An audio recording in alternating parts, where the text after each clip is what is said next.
Good morning, everybody. Welcome to this FTB webinar. We'll just give 30 seconds more for participants to join. There are one or two still joining.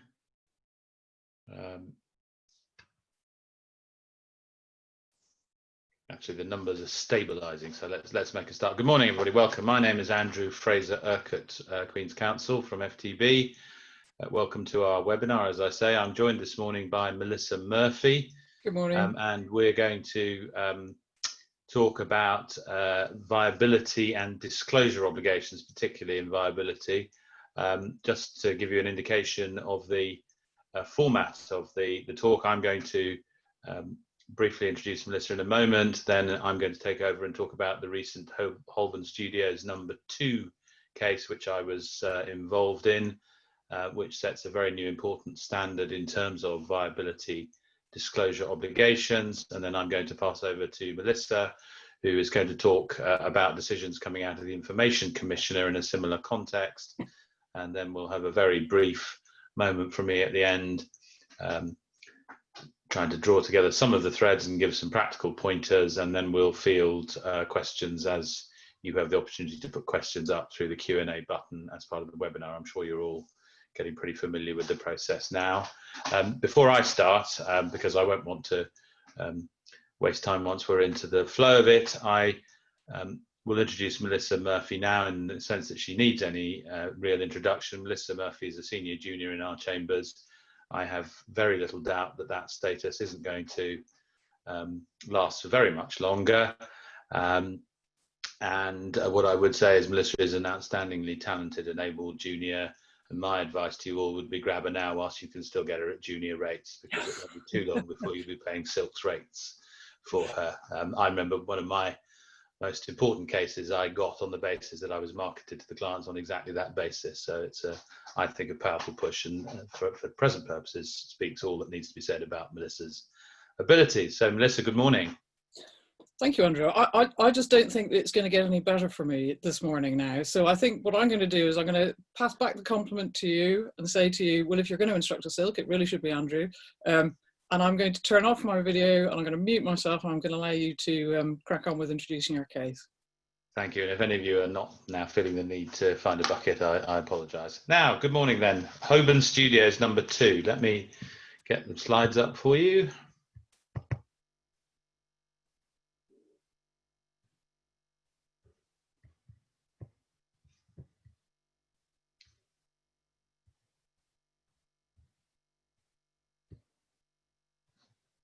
And we've entitled this Viability and Open Book with a question mark after it, and that may give you an indication as to where matters stand. Now, Holborn Studios No. 2 is round 2, the clue's in the title, of what is a long-running battle involving the redevelopment of a piece of land in the London Borough of Hackney,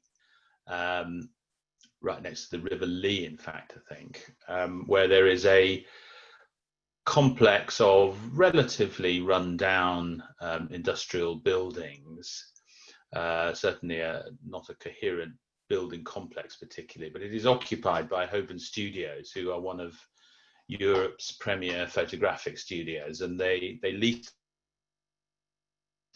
I think they find the home very congenial, and they've built a significant business there. Now, the owners of the site wish to redevelop it, and the London Borough of Hackney on 2 occasions now has given them planning permission.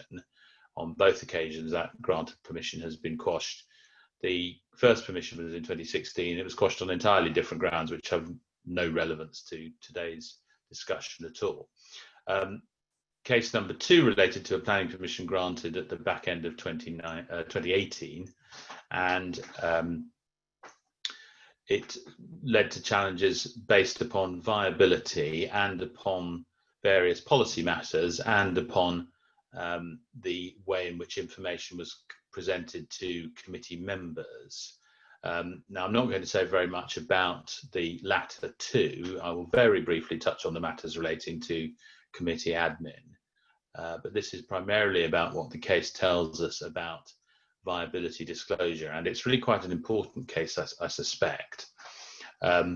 And what I'm going to do is to start by dealing with the relevant statutory provisions, to deal with the pre-existing law, then government policy, new government policy, because that is really quite important. And then we will look at the case, how it was structured and the conclusions it came to.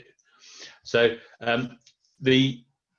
one of the important features of Holborn Studios is the way it dealt with the obligation which rests upon local authorities when preparing a report to committee to publish and make available for inspection what are described as background papers. And the obligation is set out in Section 100D(5) of the Local Government Act 1972. And the background papers are those documents relating to the subject matter of the report, which satisfy two criteria. First, they disclose any facts or matters on which, in the opinion of the proper officer, and this is a matter which can go as high, and in theory, the proper officer discharging this responsibility is the monitoring officer, albeit that inevitably that decision is delegated to the author of the report.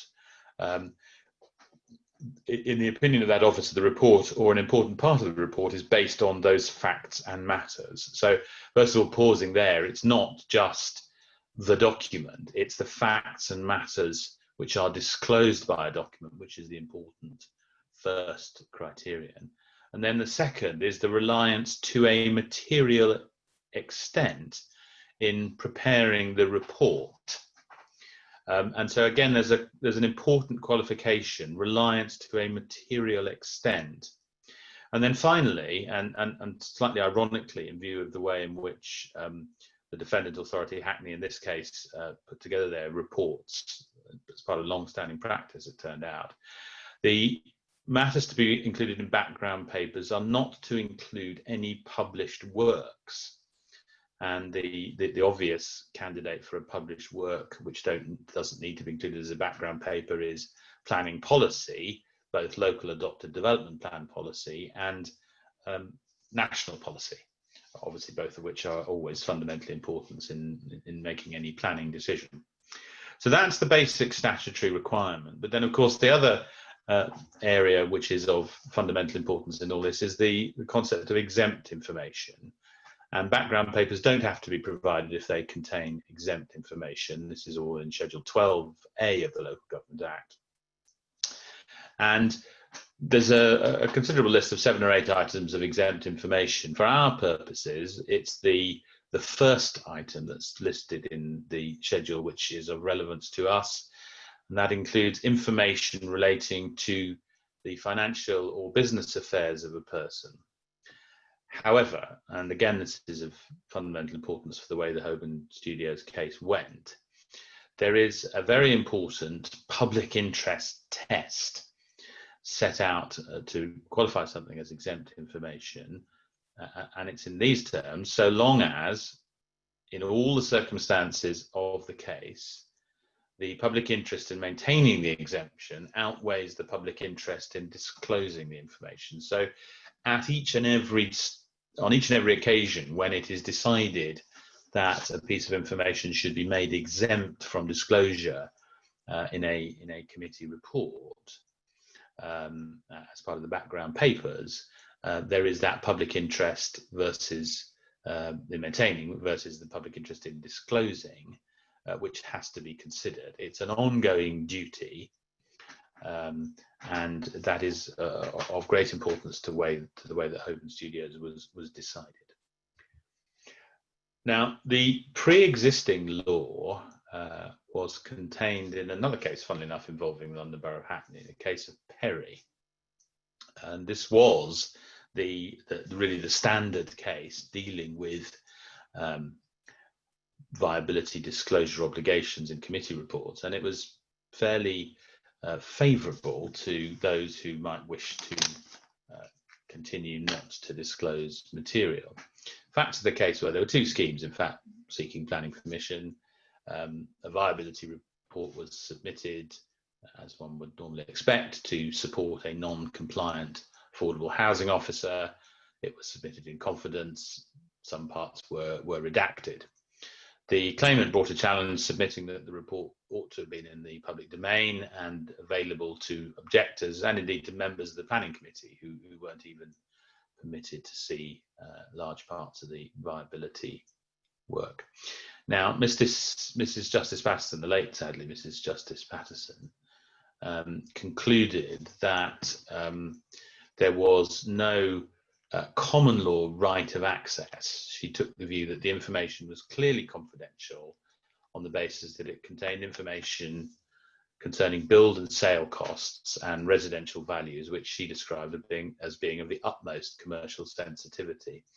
Now, that assumption, really, that Frances Patterson made in that case was very much the way in which things were looked at. It was generally assumed, and I think that this attitude probably lives on today in many ways. It was assumed that these matters, just by their very nature, were confidential, commercially sensitive, and therefore there ought to be, in a sense, a general sense that they shouldn't be disclosed. And that was the way in which Mrs. Justice Patterson began her reasoning. She then went on to look at the obligations for disclosure of background paper and papers and whether or not the information would be regarded as exempt.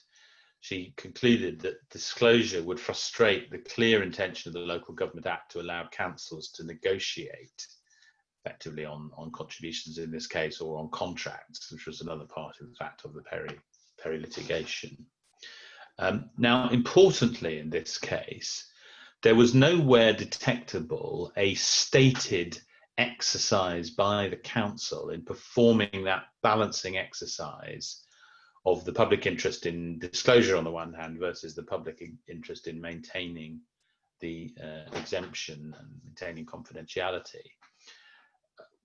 Couldn't be found anywhere in the documents, but the judge concluded that it was self-evident, as she put it, from the way the documents were treated, that the council's view was that the public interest in maintaining the exemption outweighed the public interest in disclosing it. And so, although no formal decision, no formal reasoning was able to be detected, nevertheless, it was simply regarded as a given that that exercise had been done in the minds of the council, and therefore exemption was permitted.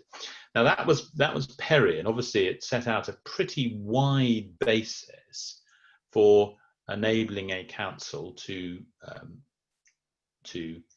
not disclose matters. Now, we just go back a slide and note the date, 2014. Now, obviously, significantly since that date, the 2012 NPPF not only came in, promulgated, but took effect.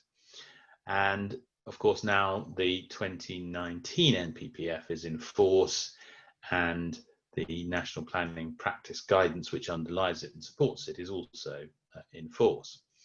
And so that's the new starting point in terms of government policy on disclosure.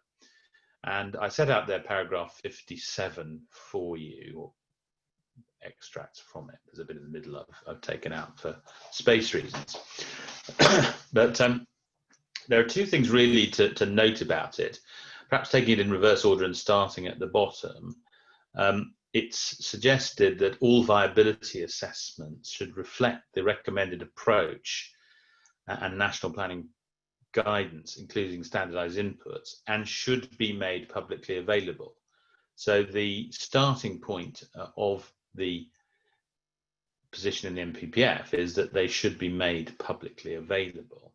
But it's also worth noting the first part of paragraph 57, where up-to-date policies have set out the contributions expected from development. Planning applications that comply with them should be assumed to be viable.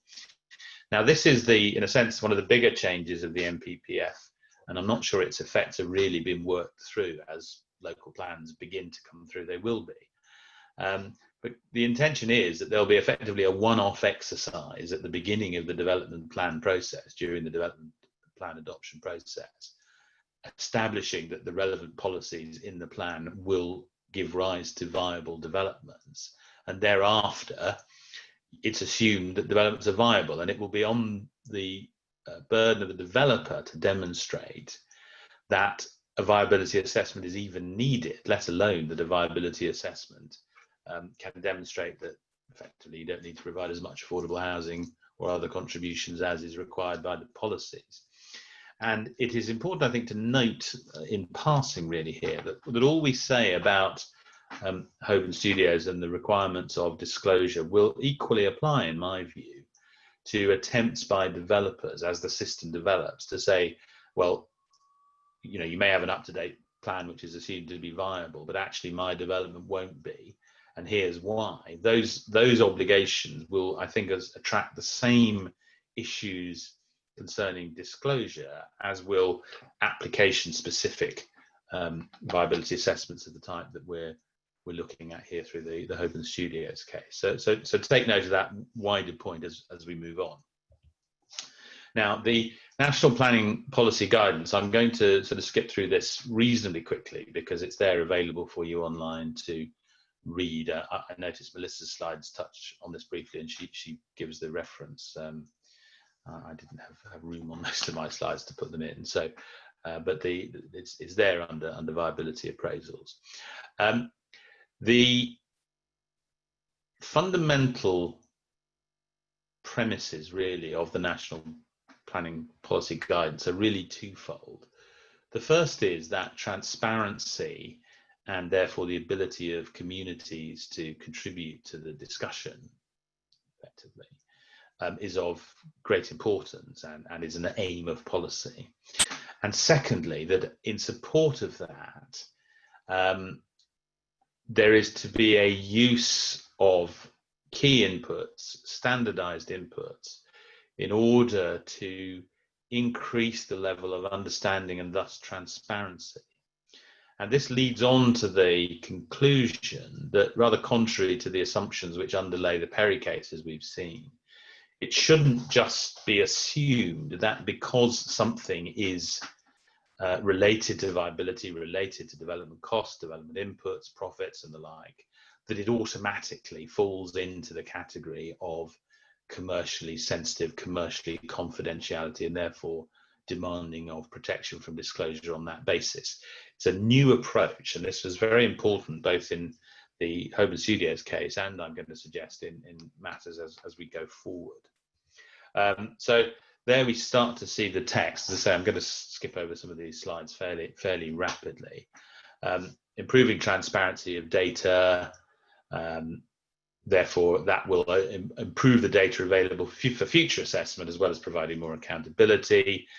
Really key important part of the way in which the process is to be done is that the land value is to be designed on the existing use value plus basis. So instead of effectively a residualized price appraisal based on the starting point of the purchase price of the land, you have to start from the existing use value and then you add a premium for the landowner.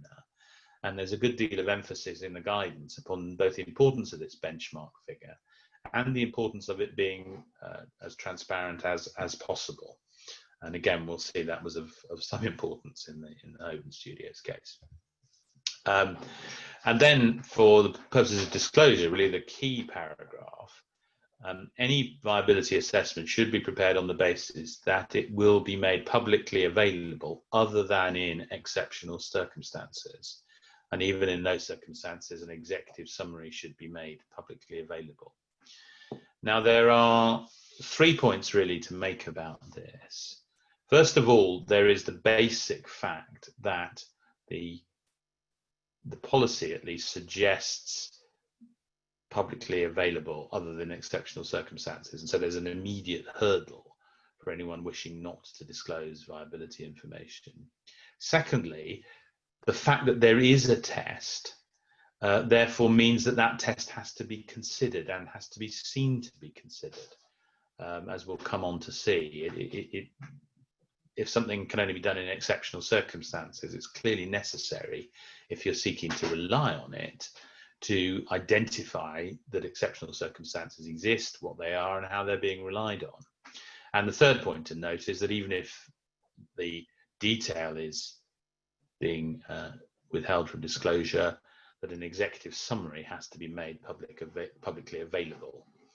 And then again, we see the point that I've made already, that the information used in viability assessments is not usually specific to the developer and thereby need not to contain commercially sensitive data. So again, explicitly moving away from this assumption, effectively, just because it's to do with viability, it must be commercially sensitive. Not so, says the guidance clearly now. So that was really the policy and legal background to the Holborn Studio case. As I've touched on, it was a proposal to redevelop the premises leased to Holborn Studios, the photographic studio. 2016 planning permission quashed, a new application was made. Now, the sequence of events then is somewhat complicated, but can be summarized in this way. There was a viability assessment, and I put published in inverted commas here, because in fact, it was really a series of headings with pretty much everything else redacted. Most of the numbers were redacted. There was then, after some consideration of this by the authority, a further assessment tendered, including an unredacted summary. Single, in fact, it was one and a bit pages, but effectively a one-page summary, which was entirely unredacted and set out on the face of it, at least, was a viability appraisal, albeit with very little detail about how any of the components in that appraisal had been arrived at. There was then a letter sent from the developers to the council indicating that the affordable housing figure would be within a range from about 200,000, but could go up to about 800,000. And then in the report to committee, which was effectively the next published document, the report to committee recorded that a contribution of 757,000 had been agreed, which was for off-site works and was well below what policy would have demanded. The council, in fact, were rather pleased with this, because in the 2016 planning permission, the viability position was such that there was no affordable housing contribution at all. And so I think the authority were well pleased with the outcome. But the only material that was published, and it was published on the council's website, was the developer's appraisal document, so the material that the developer had submitted. So there was no record of the council's own appraisal, because they'd passed the documents to their own experts, externally instructed experts to consider. No record of that in the published documents in the report to committee, and nothing else about the ongoing discussions and clarifications and so forth. There were a number of difficulties in that published information, a number of difficulties. And I say that with some feeling, having attempted to defend a position in court. There was no justification at all, really, of how the existing use benchmark, the EUV plus benchmark, had been arrived at. And indeed, there was uncertainty, in fact, as to the figure, because there were a number of different figures in the data. Just as importantly, the structure of the appraisal suggested that the way it had been done, in fact, was that a set figure of £2 million for the contributions had been decided at the outset. And what was done was that there was effectively a distribution of that figure between the various categories for which contributions could be made and were required by policy, and effectively the residual amount from that 2 million was what was applied to affordable housing. There certainly wasn't any other indication as to how the figure was arrived at. Now the council suggested in their evidence that this wasn't the case, but certainly looking at it first blush, it did appear that there was this set figure. And of course that was in a sense the complete opposite of the approach urged by the National Planning Practice Guidance, which says you start with the value of the land and then work out what can be afforded, not the other way around almost. So there was those fundamental difficulties with the benchmark and the structure of the appraisal. There was no indication as to how the affordable housing figure had been arrived at. There was a good deal of inconsistency in various numbers. I mean, for example, it emerged that one of the figures, which in between two reports jumped from 12.3 million, sorry, from 12 million from the benchmark to 12.3 million for the benchmark figure, was explained by a typo, and that only emerged subsequent to the making of the decision. And there was on the papers, on the face of it, there was simply that inconsistency. And when the report to committee was published, there wasn't any attempt to rationalise or justify these different figures. And more fundamentally, the background papers, all that was in the list of background papers was the development plan policies which had been relied on. Now, this was in a sense a double whammy, because as you recall, I set out what was meant to go in the background papers, and in fact, the one thing that isn't meant to be in the background papers is published materials such as the development plan. So it was doubly wrong, and was defensible on the basis that the material was all published on the website, and the fact that it wasn't formally identified as background papers perhaps didn't matter. So that of itself wasn't fatal, but it didn't help, and the decision, as we'll see, suggests a restructuring towards actually identifying documents as background papers. And finally, there was no evidence anywhere in the papers of the balancing exercise to justify the exemption of any viability information. So there wasn't the balancing between public interest in disclosure versus public interest in maintaining, as in Perry, but the background facts were rather different. The policy context, as we'll see, was different. So there were some difficulties. Now, the claimant, perhaps unsurprisingly, wanting to do anything it could really to defend the position of the premises that it was perfectly happily occupying, it requested full viability information on a number of occasions. And following the council's publication of the committee report, it sent a long 12 or 13-page detailed letter to the council, pointing out a whole series of difficulties that they perceived with the committee report, and in particular focusing on some of these issues with the inconsistencies in the viability information, the lack of justifications and so forth. The council's response to that was to provide an addendum report to committee, but it was only provided to the councillors on the night of the meeting. It was 4 or 5 pages of fairly densely argued material presented to the councillors pretty much on the night of the meeting. And so obviously with limited time for councillors to absorb it and limited time for anyone else to absorb it, including obviously the claimant. And then at the committee meeting, which was a transcript was made available, it was obviously a fairly steamy affair. The claimant's counsel, Queen's Counsel, addressed the meeting, as did various of the company officers. At one point, the chairman threatened to throw the claimant's QC out of the meeting, which was one of the high points of the case, I thought. But there was a fairly full and frank exchange of views. Also, the council's viability expert came along and assured the committee that they had used an EUV plus basis, and permission was granted. So all of this comes before Mr. Justice Dove, as I say, with a couple of other elements of challenge, which I'm not going to talk very much about. And the findings were as follows. First of all, it was clear that the obligation with respect to the publication of background papers had not been complied with. Now, I had no option but to concede that, because it was just quite clear on the record that it just hadn't been done. And in fact, what had been published was the wrong thing to publish.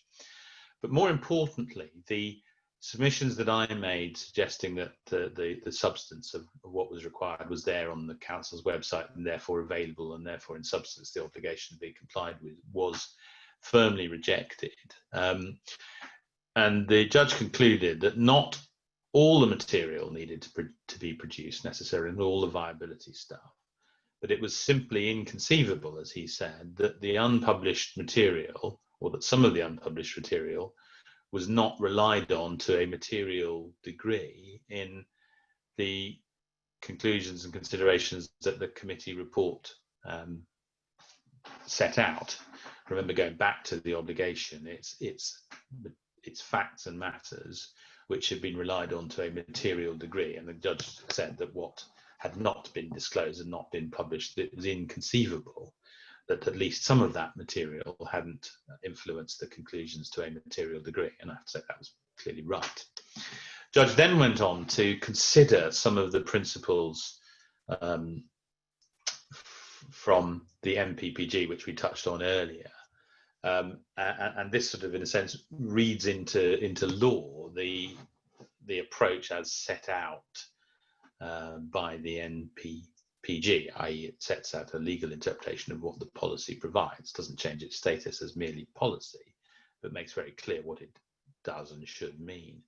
So the viability assessments reflecting the approach in the NPPG and made publicly available, standardized inputs, benchmark land value based upon EUV+, things we touched upon, in a way that aids clear interpretation and interrogation by decision makers. So putting the onus firmly on the ability of third parties and decision makers to interpret clearly, understand clearly, and ask relevant questions.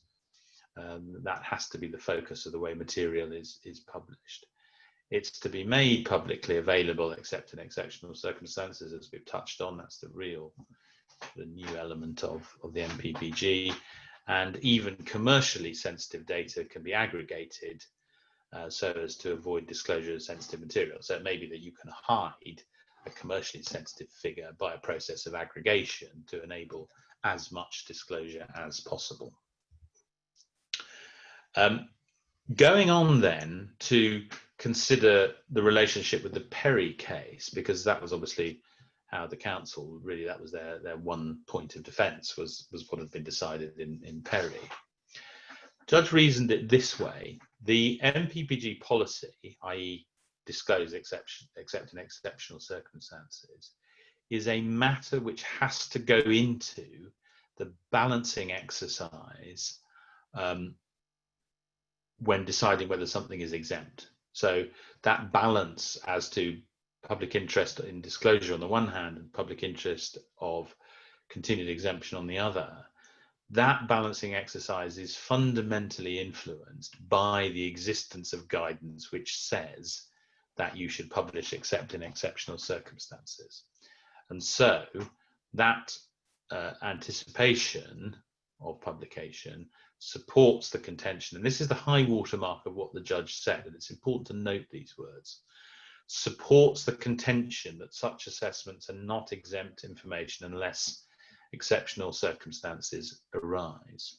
And so that's, in a sense, that's the real takeaway of this case in terms of a new approach to disclosure.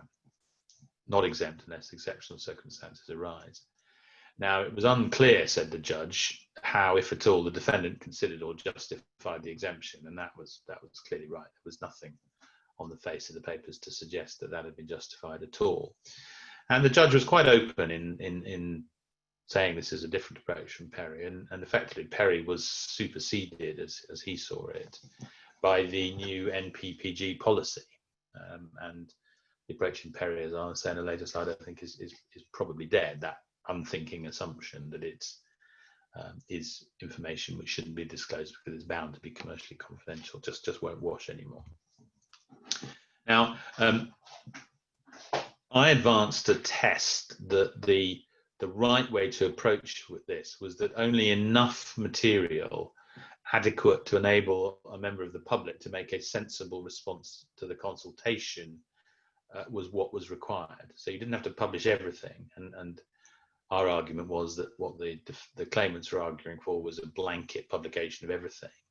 And this seemed to find favour with the judge. It's a little bit difficult when you read the precise words of the judgment to see whether he fully accepted this test, because his conclusion was that even if this was the right test, it hadn't been satisfied. And that, on the facts, frankly, may well have been right. And the judge, so he didn't say this is the right test and you failed it. He said this is the test that was suggested. He didn't say it was wrong and appeared to make noises to suggest that it was the appropriate test, as we'll come on to see. But it isn't exactly clear that that's the test. But I would still suggest that a sensible reading of the case is that that is the right sort of approach to adopt. And that was really supported by the judge's endorsement of the principles in a case called Joycey. And Joycey was about something entirely different. It was about the late publication of a noise impact report. But the judge, Mr. Justice Cranston, did say that the obligation for disclosure, for consultation, the whole point of having such an obligation is that there's enough information to enable members of the public to make well-informed observations on the substance of the decision. And if you transgress that, either by not disclosing or disclosing so late that there was really no point to the disclosure, no ability to respond to it, which is what Joycey was about, that basic purpose of having a disclosure obligation in the first place was violated. And so that rather supports the notion that what you're really looking for is the publication of enough material in an adequate format to enable the members of the public to make a sensible response to the consultation on the application. So that's where really the case gets to. So just to really sort of bring it all together now, clearly this is a major step towards a requirement for disclosure. There's no two ways about that. The approach, as I've said in Perry, is dead. You can't simply assume that because something is a viability matter that it's necessarily commercially sensitive and therefore is exempt. However, and when one talks about a case that you've lost, there's always a tendency to sort of re-argue the point and say that it says something slightly more favourable to your position than the court had actually found. But I do think this is a genuine and fair observation. Contrary, I think, to what some people might be thinking, it's not an unfettered obligation. The whole thing, and this is perhaps one of the differences to the approach that's been taken previously, is the whole case was very much focused on the prism of Section 100D, the background papers. And therefore, that test of whether it's made a material contribution, facts and matters, making a material contribution to the report, is still there, still very important. And it was endorsed by what the judge said at an earlier stage when he did explicitly say that not everything needed to be disclosed. And therefore, there will still be a balance to be drawn between what is something in the viability assessment that's so fundamental to the ultimate conclusion that it has to be disclosed and has to be, if it's a particular figure, has to be explained on the one hand, and things that are background, that are informative, that are part of the process by which the authority comes to a conclusion as to what a material, to a conclusion which then becomes a material contribution to a finding made in the report. So there's still going to be a line for authorities to draw, and this is one of those situations where it's a bit early to tell exactly where the line will fall, but it's clearly not a blanket or unfettered obligation of disclosure. And then there will be, of course, the exceptional circumstances to consider. Exceptional circumstances can exist. They will require clear justification.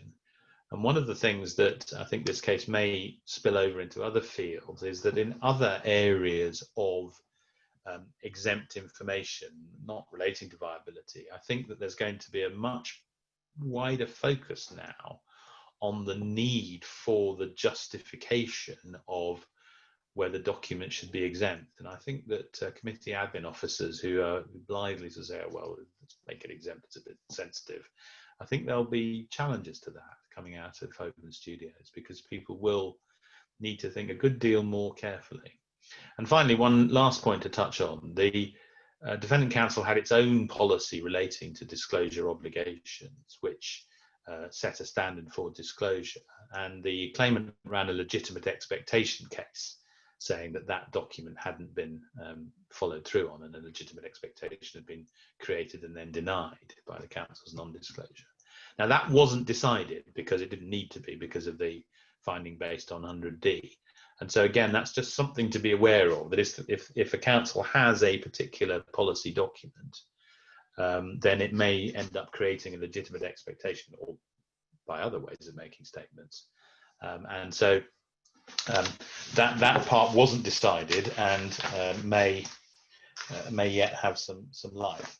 So that really is Holborn Studios. As I say, a big push towards disclosure, but not unfettered, and certainly leaving some very interesting angles, both for developers and local planning authorities to wrestle with, and for interested parties seeking disclosure to focus upon.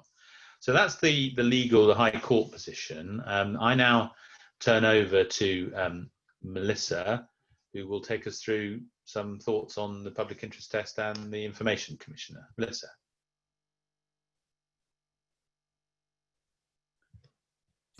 Thank you very much indeed. And I think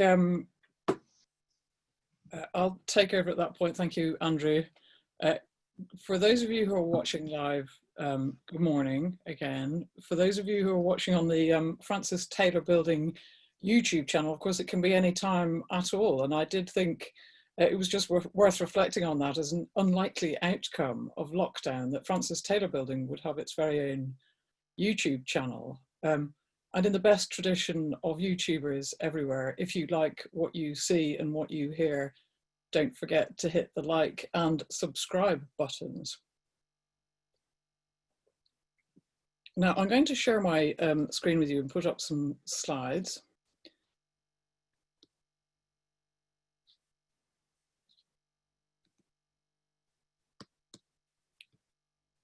Here we are. I hope that's up now, or at least such of my slides as haven't been redacted for commercial confidentiality reasons.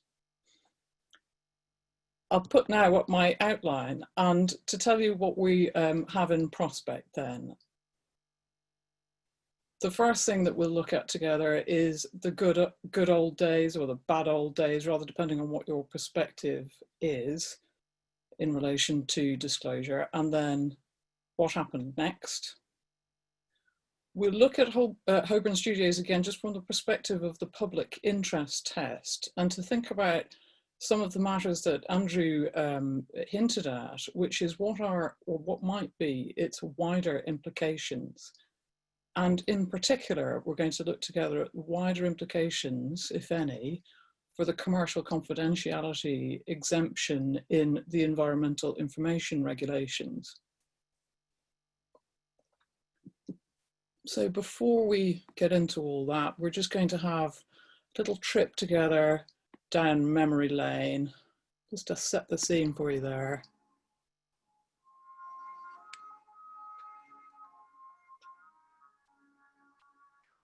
We're going to wind back to a time about 2002 when the decision was made. I was box fresh, YouTube lingo, box fresh out of pupillage.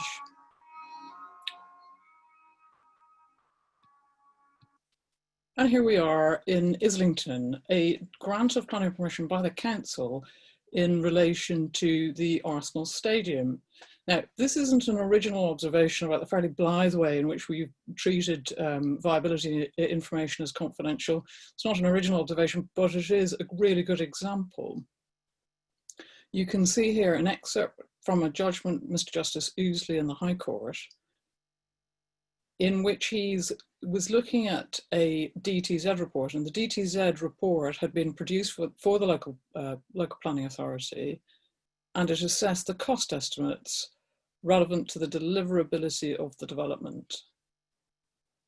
And he said that it was quite clear from the witness statement that he had that the report was shot through, he said, with the confidential information of third parties and fell within that exemption. It's perfectly obvious that it was assessed as confidential on a reasonable basis, and accordingly that section operated so as to preclude the non-inclusion of that document in the list of background documents as constituting a breach of duty. So a fairly, if I may say so, although perhaps right at the time, a blithe approach to viability and confidentiality. Well, what happened next really depends on the very specific context that one's looking at. The winds of change certainly blew within the planning context. So you have the Mayor's draft affordable housing and viability supplementary planning guidance that was produced at the end of 2016, and it became the adopted 17 guidance. I put, you may not be able to see, but I put the reference to the McCarthy and Stone Challenge, reports from the University of Reading and other commissioned by London boroughs.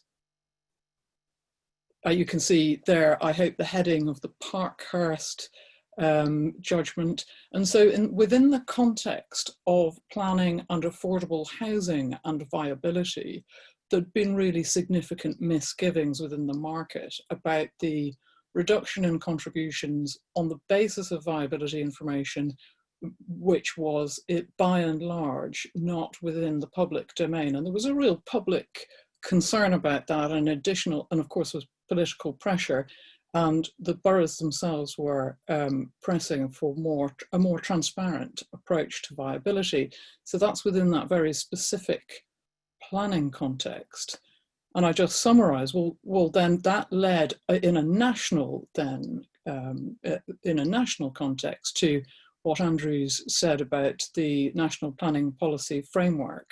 Again, we're still here in a world in which one's considering planning applications or of course appeals, where what one's looking at is seeking to justify some level of reduction of contributions by means of viability information.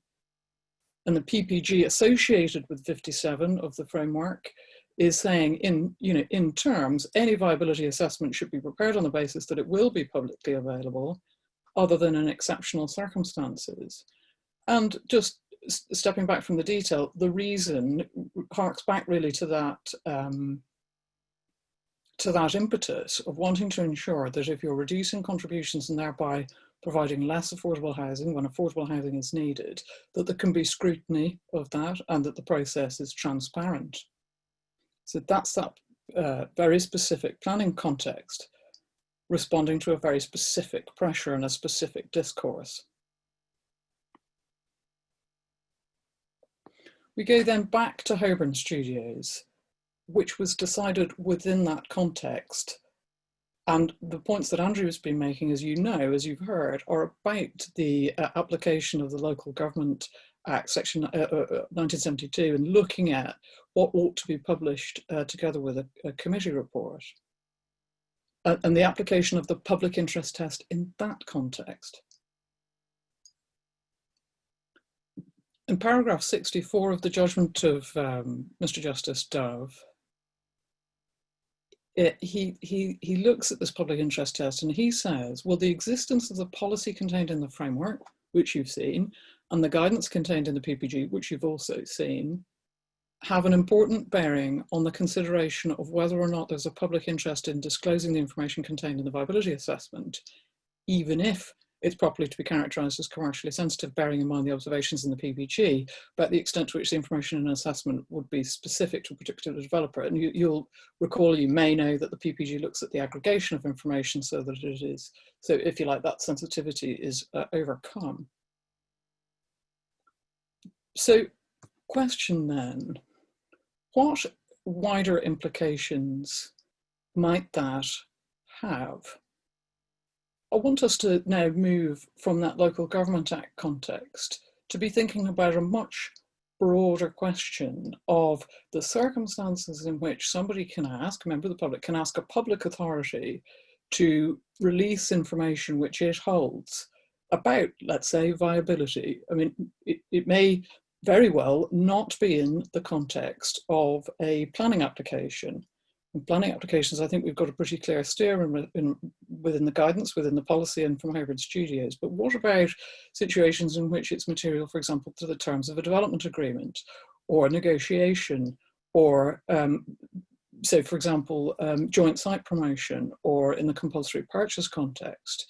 In each of those arenas, one needs to be thinking about the extent to which one can expect or maintain confidentiality in respect of information which, of course, loosely is described as viability, or may in fact be modelling viability assessment. Where do you start then with EIR? None of this is new news. You have information, environmental information is of course broadly defined, because those regulations are the domestic regulations pursuant to European Directive, 2003 Directive, which itself was the result of the Aarhus Convention. So environmental information very broadly defined. The starting point for a public authority is perfectly clear. It is that you must release information unless there is a good reason not to. You may only refuse it as a local authority, a public authority rather, if an exception applies and the public interest test is satisfied. So why am I making the link between Holborn Studios and this? Well, because one's talking here about a public interest test, and as you'll see in a moment, some of the factors are going to be common to each of these contexts, factors relevant to the public interest test. And so I pose the question then, does it have a wider implication outside the confines of planning and affordable housing? Well, let's just look a little more deeply at the public interest test itself.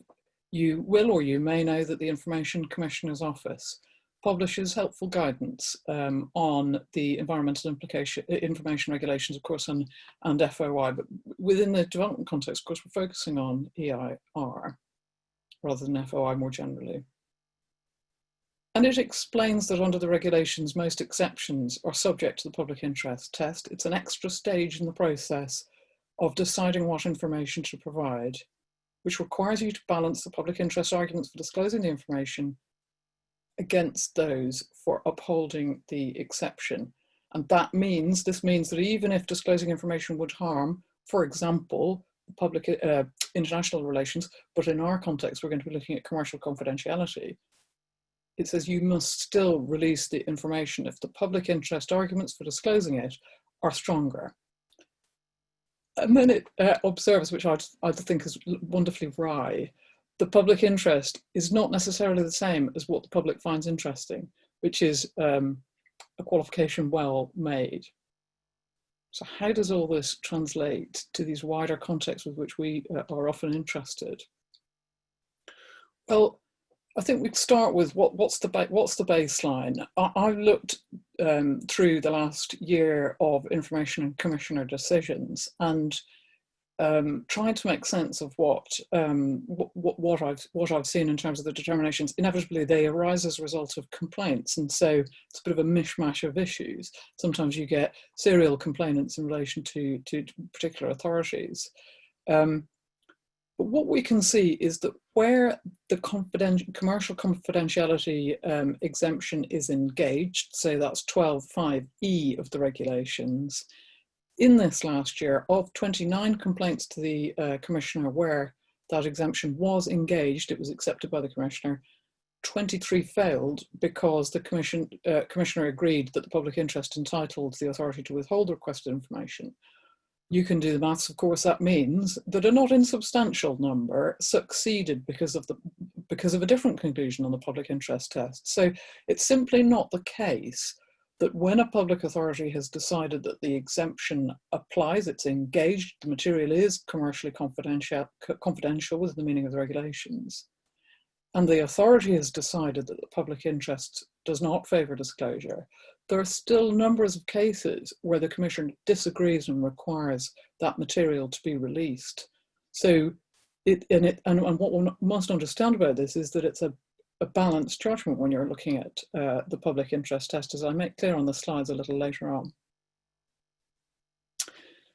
So what sort of factors have been taken to be relevant to the public interest test? Now, I don't want to dwell too much on the detail of the particular complaints, and this isn't really about those local authorities. What I'm trying to do is I'm trying to divine what have been the factors, if you like, pro and against disclosure in relation to the application of this public interest test. So in the Woolwich Estates recent Commissioner's decision, it was concluded that there was a general public interest in transparency and accountability. It was also found that, as you can see on the slide, the availability of information would inform discussions about financial decisions taken by the council, including in relation to provision of affordable and social housing for residents, informed oversight and scrutiny. So not just that you would have those who might disagree, for example, with the decision that we've made, but they would have a basis upon which to do so. Informed scrutiny was regarded as a matter of public interest. Now, of course, all of this in the context in which the information itself meets the terms of the exemption, so it's engaged, it's commercial or industrial in nature, the information. The withheld information is in fact confidential, whether under the common law of confidence or contract or statutory bar. The confidentiality is protecting a legitimate interest, legitimate economic interest, and that would be adversely affected by disclosure. So those, if like you take as a given that those factors apply, but what were treated as other factors in the public interest test was that there was a strong public interest in not prejudicing the commercial interests of the parties to the agreement and consequently increasing costs to the taxpayer, and a strong public interest in protecting the commercially sensitive information of Lovell and its partners from competitors.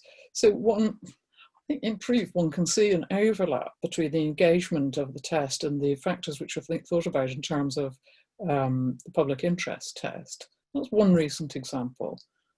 Let's look at another.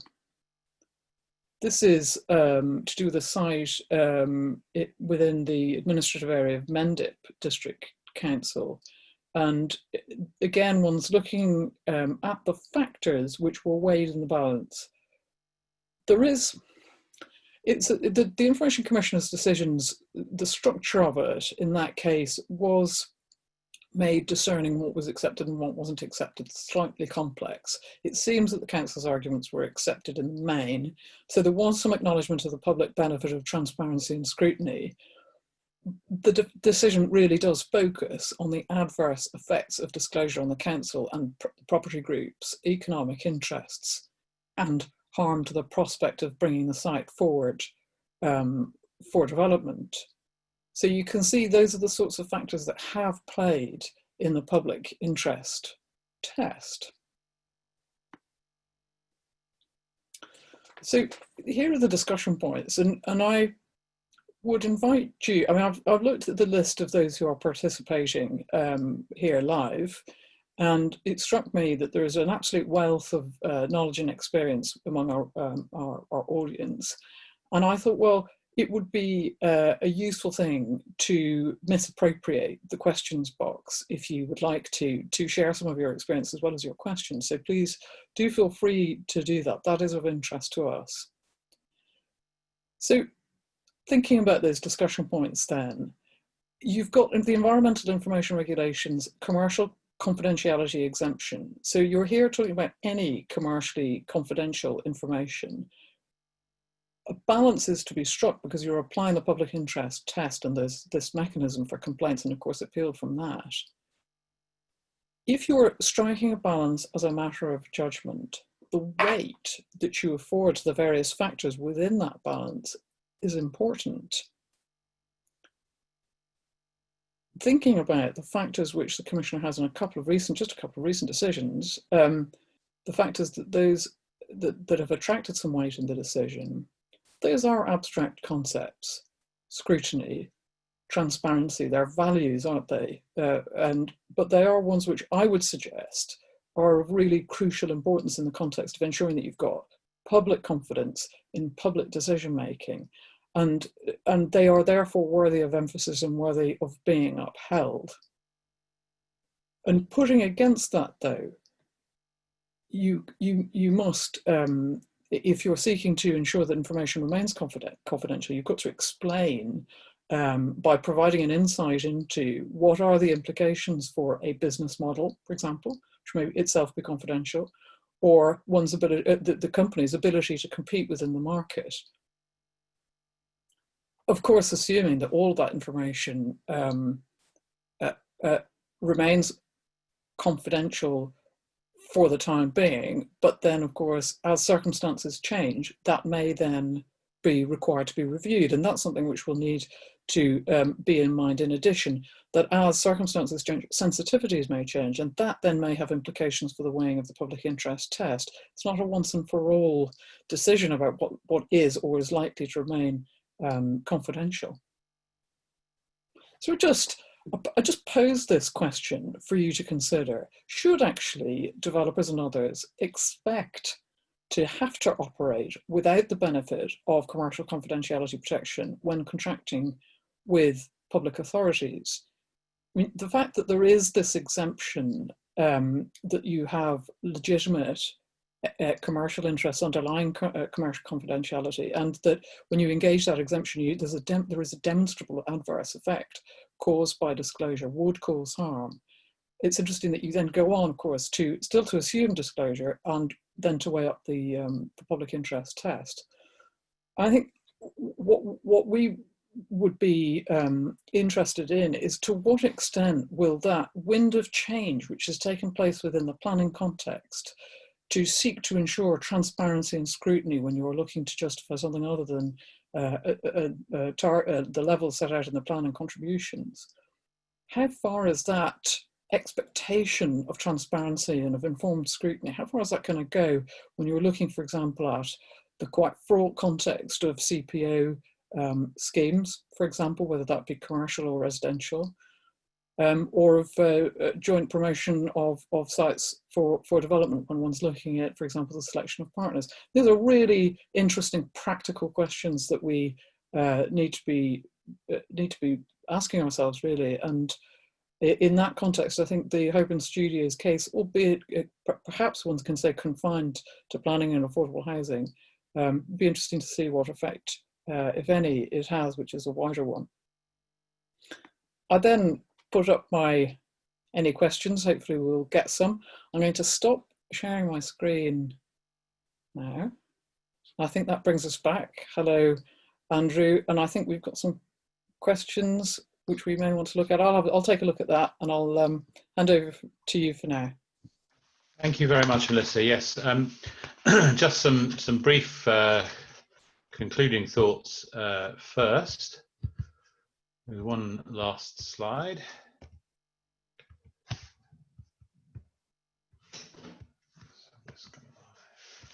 So, as we've discussed, clearly in the planning context and with broader implications, the Holborn Studios case represents a big push towards an obligation of disclosure, but it's not unfettered. And really this comes back to the importance of the public interest test, as Melissa has touched very interestingly upon, in both the planning section 100D context and the wider context, particularly the environmental information regulations. That public interest test is going to, I think, loom larger, and the consideration of it is going to have to be more explicit and more considered, particularly as it's clearly the case that the case law doesn't push towards all material needing to be disclosed, and we'll come on to some of that in the questions in just a moment. And one final practical point to make is that this is going to increasingly be an area where ex post facto rationalization, i.e. the witness statement that seeks to explain all the errors, is not going to be of much use.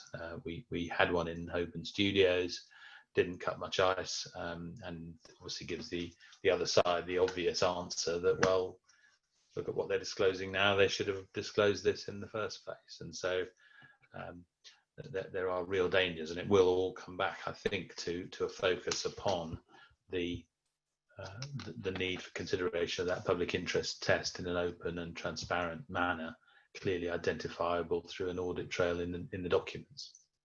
So that's all I wanted to say by way of dealing with our slides. I'm just going to now have a look at some of the questions, and we've had a couple of questions, not surprisingly, about the nature of documents that have to be disclosed, and in particular focusing on the council's own internal considerations, which obviously are important. Now, there are, in a sense, there are two conflicting pools in this regard. The planning practice guidance, which of course was the root of much of Mr. Justice Dove's reasoning on the public interest test, it says that it is the development appraisal which is to be expected to be published. Now, if one construes that narrowly, I think it's pretty well arguable that that might just mean that which is provided by the developer by way of appraisal, and therefore that the strictures of the planning practice guidance perhaps don't apply with quite the same force to the council's own internal deliberations. However, the counter argument was based around the wording of section 100D, and I think the importance in many ways of the Holborn case is the real focus that case puts upon that section in terms of background papers, and the obligation of disclosing any facts or matters or documents relating to disclosing facts or matters which an important part of the report is based upon. It's quite hard, I think, to see how that doesn't cover internal council considerations which have had a role and to a material extent in the preparation of the report. Now, one might then argue, well, if there's a basic obligation to include it in the background papers, but is it exempt? And I suspect there are stronger arguments for saying that there are reasons for exempting council's internal considerations from disclosure than there are the developer's materials. And so it's a more open question than the situation relating to the developer's documents, but I suspect the whole thrust of the need for transparency, for the ability to enable participants in the debate to have a fully informed or a properly informed picture, the Joycey logic, the test I proposed to the judge in Holborn Studios, all would tend rather to suggest that the public interest balance probably falls in favour of disclosure even of internal, or certainly of a council instructing its own external experts to consider the position. One would rather think that probably would fall to be disclosed. But I have to say that's not a definitive finding of the case. It wasn't touched on directly in the case, but that is something which is definitely open for discussion. Although my thoughts are that it would probably fall in favour of disclosure. Just one more point, I think, before I bring Melissa in, if she has thoughts to contribute on this point. We've also been asked on a couple of occasions about third-party non-disclosure agreements. Now, a lot of these will be fact-specific, and we have to tread a fine line between trying to give legal advice on a Zoom presentation and give general thoughts. My general thoughts would be that it will all be consumed within the public interest test, that there is clearly going to be public interest in the disclosure, which necessitates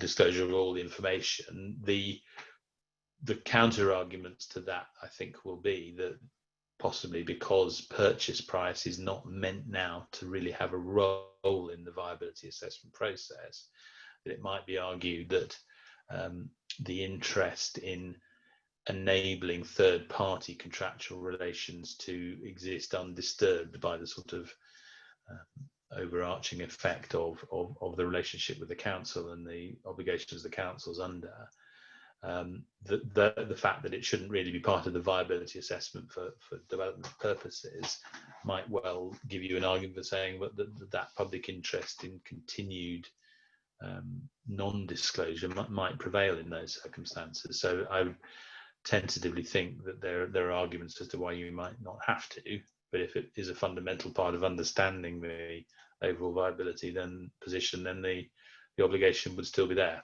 I don't know if you have any thoughts on that, Melissa. Well, I suppose what struck me about the question was it was probably a bit too specific for us to want to address in any definitive way, as you've said, Andrew. But I wondered if it would help the questioner to know, and I know that there was also somebody else who was also interested in the same point, that the PPG makes pretty clear, for example, when looking at benchmark land value, that the price for land paid for land under no circumstances is that to be relevant justification for failing to accord with relevant policies in the plan. I don't know enough to know. I don't know enough about the facts of your case to know whether that hits the mark or not. But it does strike me that if you're seeking to reduce contributions, certainly within the planning context, I'll be surprised to see that as a key plank of a viability assessment. I'll look then, if I just may pick off a point. Noticed, Andrew, that Trevor Good had asked a question about what factors would you use in support of the use of the exceptional circumstances test. And I thought, well, it might be helpful to just reflect on the points I was raising in relation to the public interest test. So if you can, what you can see is that engaging the exemption, you have to demonstrate that the information, for example, is commercially confidential, and that there'd be an adverse impact from releasing that information, and that there's an overlap then between those factors and the factors which you would then be relying on as part of the public interest test. And so if I was to be putting together a sort of justification for not releasing, for example, the information, I would be looking to acknowledge the general public interest in transparency and scrutiny. And then I would be looking to bring out these points, and I wouldn't be looking at the way the Commissioner is deciding these cases. I wouldn't be overly concerned to see some overlap between those factors. So I hope that's a useful thought, just which you might be able to then incorporate into this slightly more specific context. Yes, I mean, I think that the specific context is very difficult to deal with. I think there are two really important points to make about this. I mean, the first is that there is no definition of exceptional circumstances in the guidance, and by its nature, it's not a closed category, and nor is it a readily definable category. Melissa, you've touched in your presentation on some of the issues that might arise in terms of a particular business model that might be compromised, or there was some way of demonstrating a demonstrable harm to the ability to deliver. But I think it's pretty difficult to sit and give a list of things that one would take into account. It is in the nature of exceptional circumstances that they are exceptional, i.e. they don't arise very often, they are abnormal, and they are a wide list. One additional point I would make, and it arises out of quite a lot of experience of looking at the way committee reports are formulated, and indeed officer proofs on inquiries are sometimes written, is that in performing the test and setting out the test, it will be very important, I think, again, you touched on this, Melissa, to note and make it absolutely clear that you've weighed into the balance, and have weighed heavily into the balance, the desirability of transparency and disclosure. There's a great temptation when dealing with an exceptional circumstances test, or just simply to set out those factors which you say militate against the disclosure, and that can lead you into problems subsequently when that judgment making process might come to be examined in court. That because the focus of the way a report or a consideration is written up, that it appears on its face that there hasn't been proper consideration of all the factors in favour of disclosure. And what I would say is that when thinking about an exceptional circumstances test and sort of drawing up a list, that it's very important to give, and manifestly and in terms of on paper, give considerable weight to the obligation of disclosure. Okay, thank you. I think we probably have got time. I think we're starting to shed participants, which is usually a good indicator that it's time to wrap up. But we've probably just got time for just one more question. And there's a question about mass house building and the precise relationship between lead developers and others, and the way in which those relationships are structured, and whether or not that becomes then known through the way in which affordable housing is provided. And I think the answer to that's got to be, first, I mean, that's a very general point. So it's a bit difficult to say much which is sensible and helpful on it. But if you are providing affordable housing at the levels which are set out in the plan, then you're not in a world in which you are seeking to justify by viability assessment some reduced contribution. And so I suppose the pat answer is you're not in a world of disclosing viability assessments at all unless somebody asks for the material pursuant to the environmental information regulations, unless you, I suppose, choose to be, or circumstances force that to be the case. Yeah, and one goes back in that context to the point I made about the opening words of paragraph 57 of the NPPF, which is that up-to-date policies are assumed to be viable, or developments which comply with them are assumed to be viable. And so if it's a matter merely of the, as it were, internal economics of the developer and the various development partners, then that needn't necessarily see the light of day through the publication of a viability appraisal. And in terms of the planning context, at least, all that would be recorded was that a policy compliant offer on contributions was being made, and that would deal with the issue entirely. There wouldn't be a need at all for any viability information, and there wouldn't be anything to be drawn from the internal viability situation which informed the report and therefore triggered the obligations in the section 100D anyway. And so hopefully that would be all for quiet hours somewhere else. Right. Well, I think we've probably dealt with as many questions as time permits. Yeah. Well, thank you all. That's very helpful. Thank you, Melissa, for your contribution. Thank you all for your attendance.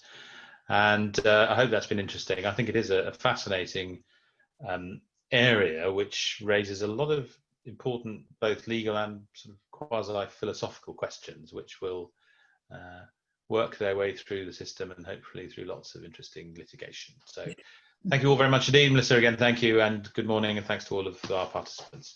Thank you. Bye-bye now.